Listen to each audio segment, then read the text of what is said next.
Alléluia.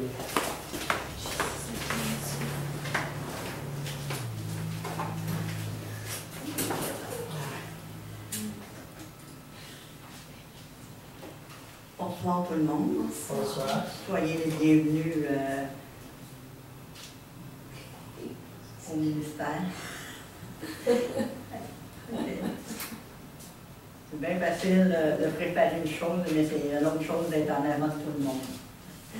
Hein? Je m'habitue. Donc, soyez les bienvenus. Je suis très heureuse de vous recevoir ce soir. Et avant que je commence, on va s'avancer devant la prière. Seigneur Jésus, je m'avance devant ton trône de grâce afin que tu puisses prendre le contrôle de la parole ce soir. Touche nos cœurs par ton Esprit Saint. Sonde nos cœurs et guéris ce que tu as à guérir dans chacune de nos vies, Seigneur, au travers du message que tu m'as mis à cœur ce soir de partager. Parce que tu as fait de grandes choses dans ma vie et tu me demandes de transmettre mon expérience que j'ai avec toi, Seigneur, afin d'édifier mes frères et de réconforter ceux qui en ont de besoin. Je veux te louer parce que ta parole est une vérité et est un chemin pour notre vie, Seigneur Jésus. Amen. Amen. Prenez votre parole. Nous allons aller dans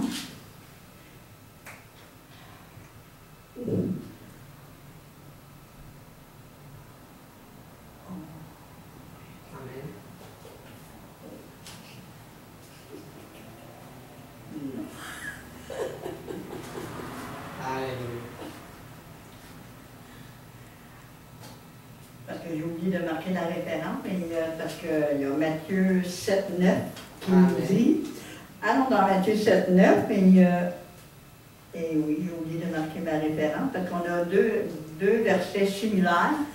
C'est Luc. Luc. C'est Luc. OK. Quel est parmi vous le père qui donnera une pierre à son fils s'il lui demande du pain? Mais parce qu'il y a un autre verset qui est similaire. Malheureusement, je ne l'ai pas en mémoire, j'aurais dû le marquer. Parce que j'avais trouvé 3 passages dont à 2 endroits on répétait les mêmes versets.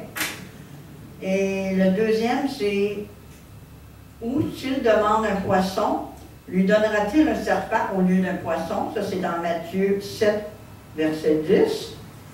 Et le 3e verset, qui est Matthieu 7, 11, qui dit « Si donc, méchants comme vous l'êtes, vous savez donner de bonnes choses à vos enfants, à combien plus forte raison la Père Céleste donnera-t-il de bonnes choses à ceux qui lui demandent? » Mais l'autre référence était dans le verset 13, mais attendez, peut-être que le Seigneur va pouvoir peut-être...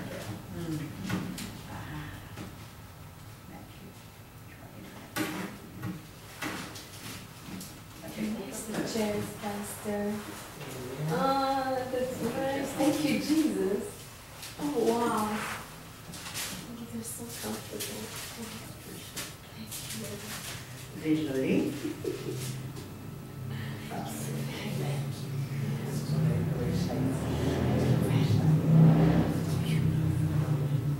Mais c'est Luc. Je crois que j'ai... Le Seigneur est bon, il m'a permis de le trouver. ¿Tienes tu documento de tus checks? ¿Seis? ¿Tú puedes sonar como le más fácil? Oui.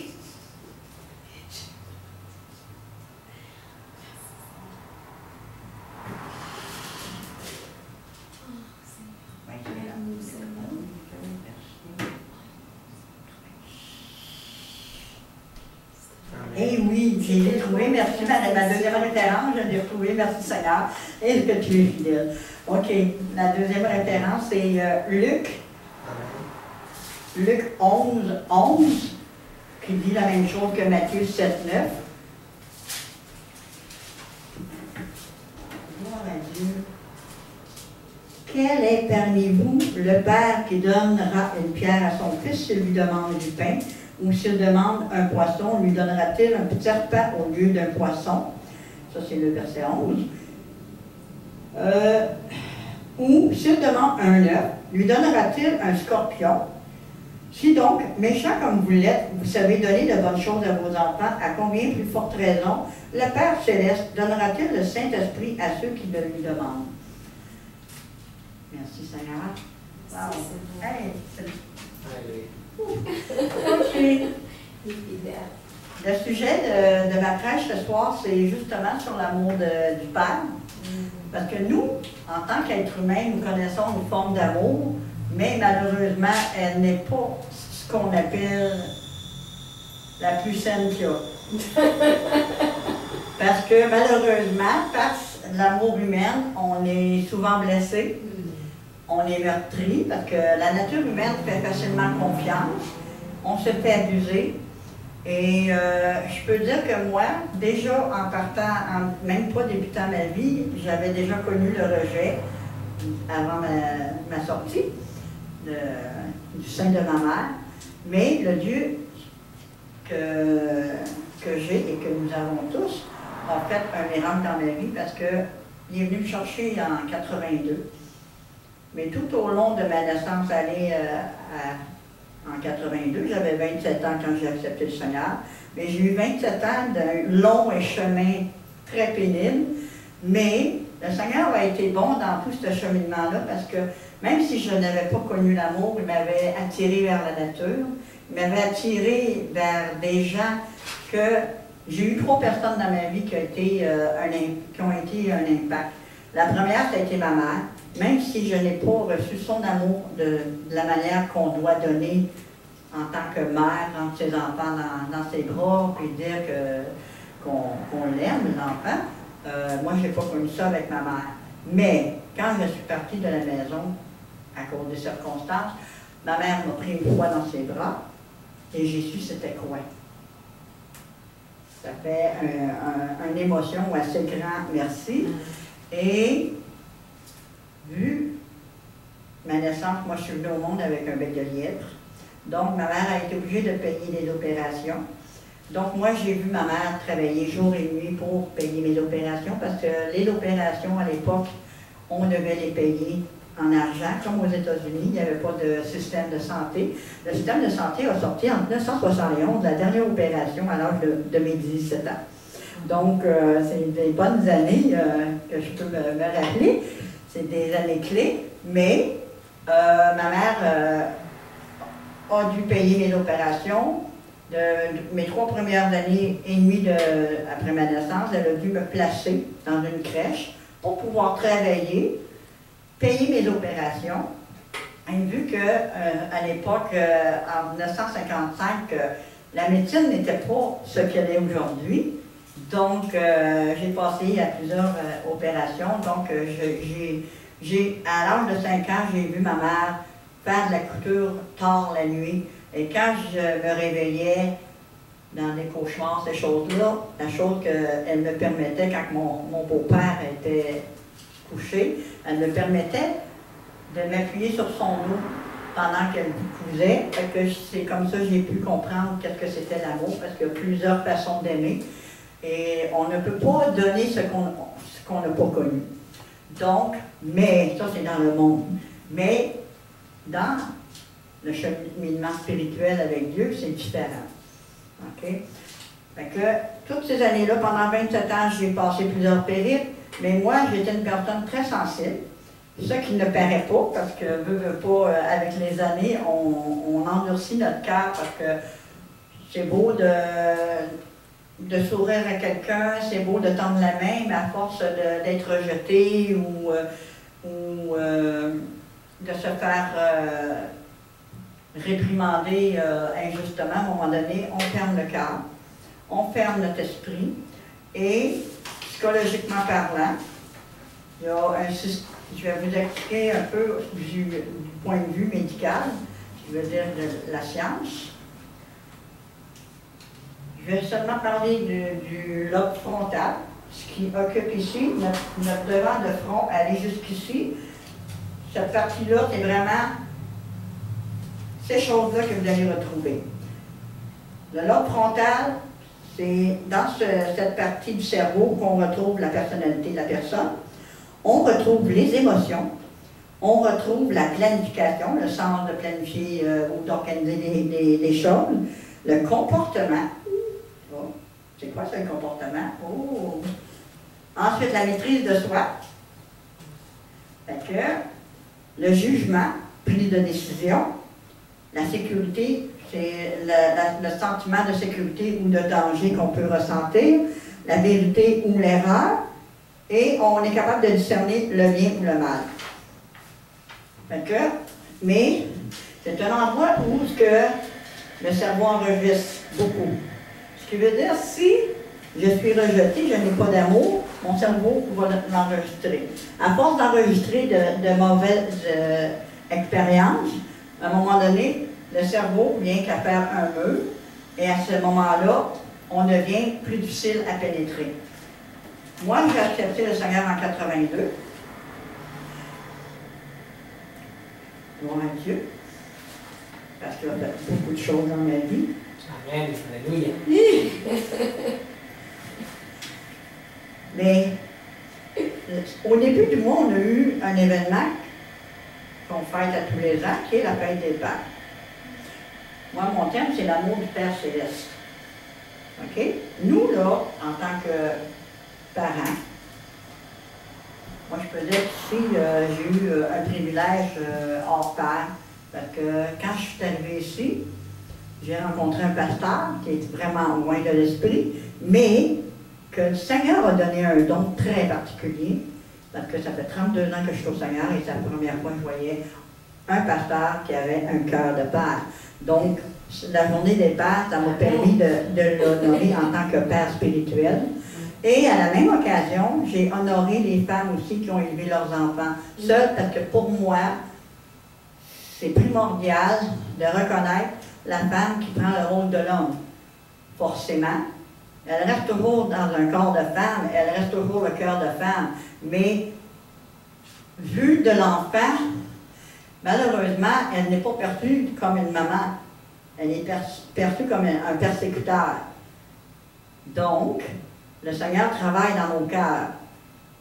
Donc, moi, le Seigneur s'est servi d'un verset en 82, le psaume 139, qui me disait, 139, versets 1 à 5 et 13 à 16.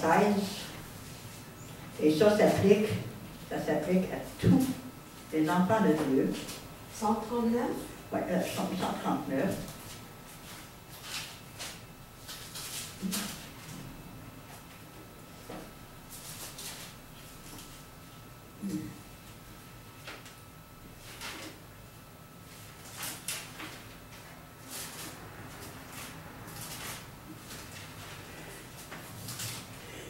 Parce que avec les années, pendant les 27 ans, je suis devenue un cœur dur, parce qu'à un moment donné, j'étais comme tannée de souffrir et de toujours sentir un rejet. Je ne comprenais pas le pourquoi. On ne peut pas plaire à tout le monde. Mais le Seigneur s'est servi beaucoup des psaumes pour moi, parce que j'ai un côté très sentimental. Si ça ne paraît pas, un jour, quelqu'un pourra en bénéficier. Mais au moins, le Seigneur a le droit le Seigneur, mon Père Céleste a le droit de vivre ma sentimentalité. Je me permets de le vivre et de plus en plus, je me laisse aller aussi parce que c'est bon de le vivre. Ça guérit des émotions.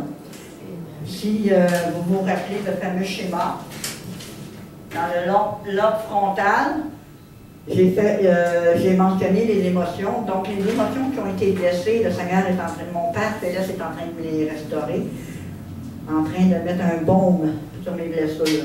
Mais quand je suis venue au Seigneur, le 2 juin 82, c'était lors d'une campagne d'évangélisation à Montréal, au Forum, et le Seigneur m'a permis de mettre sur mon chemin un prophète, mais aussi un visionnaire. Puis c'est lui qui a pris ma défense, parce qu'à un moment donné, j'étais tout seul dans une grande foule. Ma soeur m'avait invité, Mais là, on me pointait, puis on m'accusait. À un moment donné, je ne connaissais pas la Bible plus qu'il fallait, parce que je disais rien que les psaumes. Là, je regarde ma soeur, je lui dis, qui es-tu pour m'accuser? Puis ce soir-là, le Seigneur a su vraiment comment venir me chercher, parce que j'étais tannée de souffrir, j'étais tannée de vivre le rejet des gens, parce que je faisais mes petites affaires, mais il y avait toujours quelque chose qui clochait dans ma vie pour ces gens-là. Par contre, j'étais toujours fine quand j'étais là pour les dépanner ou autres, mais dès que tout allait bien dans leur vie, là, on me fermait la porte, puis on me larguait. Fait que le Seigneur est venu me parler ce soir-là, par le psaume 139, Éternel, 1 à 5, Éternel, tu me sondes et tu me connais. Tu sais quand je m'assis et quand je me lève. Tu pénètres de loin ma pensée. Tu sais quand je marche et quand je me couche. Et tu pénètres toutes mes voies. Car la parole n'est pas sur ma langue, que déjà, ô Éternel, tu la connais entièrement. Tu m'entoures par derrière et par devant, et tu mets ta main sur moi. Ouh! Mais où est-ce que ça m'a le plus touché, c'est le verset 13 à 16, qui dit, c'est toi qui as formé mes reins, qui m'as tissé dans le sein de ma mère. Je te loue de ce que je suis une créature si merveilleuse. Tes œuvres sont admirables et mon âme le reconnaît bien. Mon corps n'était point caché devant toi lorsque j'ai été fait dans un lieu secret, tissé dans les profondeurs de la terre. Quand je n'étais qu'une masse informe, tes yeux me voyaient, et sur ton livre étaient tous inscrits les jours qui m'étaient destinés, avant qu'aucun d'eux existe. Wow! Ça, c'est venu vraiment me saisir, parce que je me posais toujours la question, au travers de mes 27 ans, parce que j'ai vécu beaucoup de violences psychologiques, physiques et de tout genre. Donc, je peux comprendre les gens et le Seigneur m'a donné une sensibilité assez spéciale pour ressentir ce que les gens peuvent vivre à l'intérieur d'eux-mêmes. Justement, par mon vécu, ça m'a permis d'être plus aiguisée. Et le Seigneur a permis justement par la nature, de m'approcher, de voir les merveilles qu'il faisait. S'il pouvait pourvoir aux besoins des oiseaux, pourquoi il ne pouvait pas pourvoir aux miens? Et surtout que quand j'ai lu que ma vie était déjà entre ses mains, j'ai compris beaucoup de choses en voulant dire que, quelle que soit la route que je prenais, si lui me voulait, il ferait en sorte de m'amener où il voulait, pour accomplir ce qu'il y a à faire dans ma vie, au travers de mes tribulations, parce que j'ai connu beaucoup de déserts. J'ai connu, comme on dit, j'ai continué à faire confiance, mais en mettant des réserves. Donc, avec les années, j'ai fait des sentinelles. J'ai empêché les gens de rentrer, de pénétrer dans mon intimité, toujours par la crainte d'être blessé, d'être abusé ou quoi que ce soit. Donc, ça m'a amené à être, à devenir un mur de béton. OK? Parce qu'à un moment donné, il veut pas, le subconscient veut se protéger, le corps physique se protège aussi, donc on devient impénétrable, on devient des robots, les émotions ne sont plus là. Fait que quand j'ai fréquenté des assemblées, le Seigneur a fait un travail, j'ai continué à grandir spirituellement, il est venu restaurer des blessures, tranquillement. Mais je cherchais toujours. Puis moi, j'étais une personne qui me cassait énormément la tête. J'aimais avoir des réponses à mes questions, mais il y a des réponses que tu ne peux pas avoir. Ça peut prendre toute une vie avant d'en avoir et d'autres questions que tu ne peux jamais avoir des réponses. Mais au travers de la parole, j'ai trouvé beaucoup de réconfort parce que la parole de Dieu, pour moi, elle est importante. Elle est l'alpha et l'oméga, ce qui veut dire le début et la fin de la vie. Et pour moi, la Bible entière est importante. Elle est la source de vie dans ma vie. Et sans elle, je ne serais pas ici aujourd'hui. Parce que quel que soit le chemin, le Seigneur te donne toujours une solution pour sortir de ton désert. Puis des fois, le désert est désiré et voulu par Dieu. Mais on ne peut pas toujours accuser Satan. Parce qu'il y a des barrières qu'on s'érige. Justement, moi, j'avais fermé J'avais fermé mes yeux, j'avais fermé mes oreilles, je ne voulais plus souffrir, mais je me suis fait souffrir pour rien. Pourquoi? Parce que j'étais plus accessible. Et quand on n'est pas accessible, les gens ne peuvent plus avoir de contact avec toi. Puis, c'est pour ça qu'à un moment donné, j'ai demandé au Seigneur, si je viens à toi, là, moi je ne veux pas être un artifice, je ne veux pas être un mouton. Parce que ce que j'ai vu lors de l'évangélisation en 82, j'ai vu beaucoup de moutons. Et j'ai dit, Seigneur, si c'est ça la foi, j'en veux pas. Parce que le Seigneur, il savait comment venir me chercher, puis il a su comment me chercher. Puis le Seigneur l'a confirmé à Carlos à un moment donné, à Pasteur Carlos, par rapport à une situation. Et parce que, veut pas, quand on est tellement blessé, on veut faire confiance au Seigneur, on veut faire confiance à Dieu, mais je pose toujours la question, est-ce que c'est vrai? Mais à un moment donné, le pasteur Carlos, en étant prophète en plus, il lui avait parlé, puis il lui a montré, il a sorti juste la bonne phrase, l'engagement que j'avais donné au Seigneur lors de ma conversion. Et quand il me l'a sorti, j'ai dit, oh, ok, Seigneur, j'ai compris. Il est vraiment prophète, tu m'as amené à la bonne place. Merci Seigneur, j'accepte ta correction. Parce que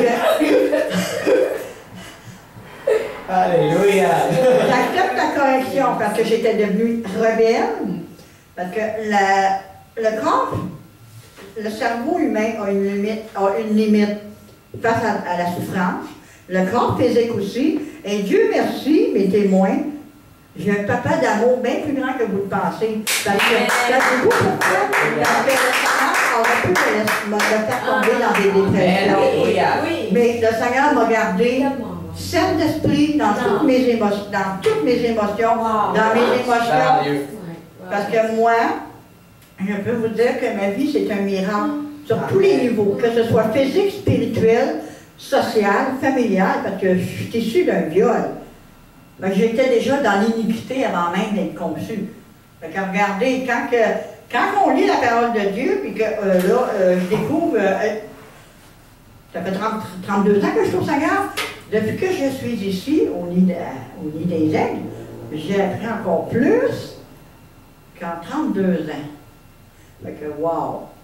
Mais, ma prière, c'est que je demande à mon Père Céleste de consacrer les hommes comme le pasteur Carlos dans la vérité, dans l'authenticité. Amen! Parce que, comment veux-tu développer une relation avec ton Père Céleste si tu n'es pas capable d'en développer une avec tes frères et sœurs? La vérité. Puis cessons de faire les autruches. Moi, je vais vous donner un secret. Les gens ne pensent pas, mais une autruche, là, une autruche, c'est le gros oiseau, là, à deux pattes, le grand cou, mais il a un bec assez coriace, parce que ça pince quand ils viennent te chercher la nourriture. Mais l'autruche, là, elle met sa tête dans le sable. Mais c'est pas pour fuir la réalité. Les gens pensent que l'autruche met sa tête dans le sable pour fuir ce qui l'environne. Mais non, parce qu'elle rentre la tête dans le sable pour tourner ses œufs. Les œufs, parce qu'elle enfouit ses œufs creux dans le sol pour les protéger des ravageurs, des prédateurs, tandis que la nature humaine prennent pas le temps d'analyser la circonstance, préfèrent de tirer très rapidement les conclusions, mais c'est bel et bien pour tourner ses œufs, tandis que nous, quand on dit mettre la tête dans le sable, souvent c'est pour fuir nos responsabilités, éloigner ce qu'on ne veut pas voir. Mais moi, le Seigneur, dans ma vie, j'ai été... Moi, je trouve ça spécial parce que mon cheminement a été... Quand j'ai accepté le Seigneur, moi, j'ai connu déjà la plénitude de l'Éternel. Il m'a libéré des esprits, mais il m'a fait vivre beaucoup de choses spirituellement. J'ai vécu la présence de l'Esprit Saint dans ma vie à plusieurs reprises. Et avec les blessures à un moment donné, parce que j'ai été blessée aussi par des frères. Et moi, je demande que le papa qu'on connaît, qu'on apprenne tous à le développer. Parce que la relation que tu peux avoir avec ton Père céleste est tellement bénéfique et tellement... Elle nous fait ouvrir notre intérieur comme une fleur de printemps. Et c'est vraiment miséricorde parce que on a un choix à faire. Soit qu'on accepte ou qu'on décide de tourner la tête et de suivre le chemin. Mais notre chemin qu'on prend n'est pas nécessairement le bon. Tandis que moi, en 32 ans, j'ai été corrigée par des pasteurs. J'ai accepté leur correction, même si on m'a blessé. Mais le Seigneur a tout vu. Et mon Père Céleste m'a donné de l'amour encore plus pour ces gens-là. Oui, j'ai eu de l'amertume dans mon cœur. Oui, je leur en ai voulu parce qu'on m'a détruit, on m'a traîné. Mais je n'ai pas d'affaire à penser ces choses-là. Parce que Jésus, là, dans Isaïe 53, était pur, lui. Il a été mis de côté. Il a souffert. Il a été flagellé. Il a porté les marques sur ses mains. La crucifixion. Puis je peux vous dire une affaire. C'est quelque chose. Nous, on se rend une aiguille dans le doigt, puis on se plaint. Imagine les clous qui traversent les mains et les pieds. Fait que, puis lui, il était pur. Il a été mis de côté. Il a été flagellé. Il a été crucifié. Mais pour nous redonner quelque chose que personne n'a pu nous donner, la vie éternelle, la résurrection. Parce qu'il n'est pas mort. Oui, il a été au bois. Il a ressuscité. Mais il est encore vivant en 2014. Encore plus puissant. Alléluia! Encore plus puissant. Ce qui fait que, qu'est-ce qu'il a fait dans ma vie, il peut le faire à chacun. À tout le monde. Et même les gens qui ne sont pas ici, là, puis qu'on a à cœur, le Seigneur peut les toucher aussi. Puis moi, je vais terminer avec une prière que le Seigneur... Parce que, avec le pasteur Carlos, on fait de... C'est bon, parce que je peux peut-être pas très, très expressive, parce que, comme on dit, le Seigneur est en train de faire ce qu'il a à faire. Parce que moi, je préfère avoir la réprimande de mon père que celle de l'homme. Et moi, quand je suis revenue après quelques années, parce qu'en 2005, janvier 2005, j'ai arrêté de fréquenter l'Assemblée chrétienne. Mais à cette époque, j'avais un frère qui m'accompagnait.